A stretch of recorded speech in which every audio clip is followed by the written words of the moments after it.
Let's talk palette. Now, below me you will see a standard color wheel. And this is what we're going to be using primarily to build our palette today. Now, there are all sorts of blocks in Minecraft that all work with the color wheel. Now, there are three specific concepts that we're going to be looking at. The first is complementary colors that are directly across from each other on the color wheel. The second is called analogous colors, which are the colors directly next to the primary one that you are choosing. And the third one is split complementary, which is literally just you have your main color, and the split complementary are the two blocks on the other side of the opposite color. So I'll give you some examples here. These ones right here are all complementary colors. They're directly across from each other. And we've seen these combinations throughout the world. These are analogous colors, the ones that are directly next to each other. And these are your split complementaries, where you look at directly across and to either side. Now, there are also some grayscale options and what we would call a neutral color, which is our landscaping. Green is neutral in landscaping, just like blue jeans are neutral with any color shirt. Just, fun fact.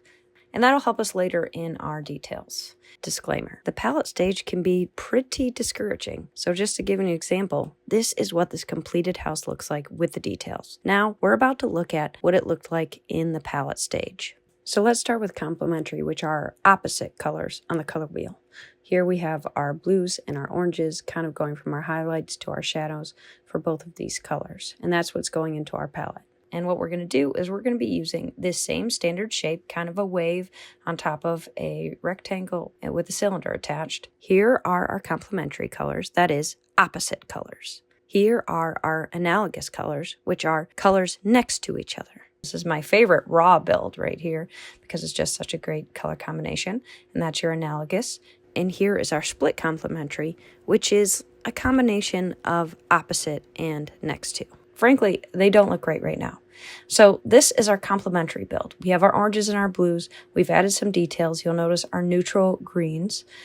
Here we have our analogous with our yellows and our greens. And then finally here we have our split complementary build with all of the details. This one was the most difficult to get how I wanted it. And I still don't like it. But you can see here the different options that we have with these colors. And I've also used our grayscale and our green neutral to make this final build.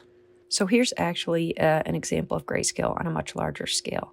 And I went pretty minute with the color changes in this gradient because I want it to look like it was more cast in shadow than just a combination of blocks. And you can kind of see from my main viewpoint that that is what it looks like from this direction. It just looks like a building that shadows as it gets to the top, which is actually pretty cool. So we have our opposite colors, our colors next to each other, and the colors that are next to the one that is across from our color, as well as the grayscale and greenery. So here's my tip to you. The palette stage can be pretty discouraging. So before I added in my details, this was a pretty hideous looking build, if I'm being frank. But what's so cool is I've literally taken the exact same house shape. I've used the different color combinations, added some details, which we'll actually be talking about more in our next video, how to add these details in. And we've come up with actually some pretty cool builds. But for now, this is a great place to start. So look at your color wheel and consider, what do I want to use for my palette? And then honestly, all I do is I open my inventory, and if I have an orange, I look for every orange block, lay them on the ground, and see what looks best next to each other. If it's blue, I look at every blue block and see what looks best next to each other. And when you do it that way, it's actually a pretty simple process. So I hope this helps you to pick your own palette, and stick around if you are at the palette stage and it still looks crazy. And we're going to talk about details in our next video. So we'll see you then.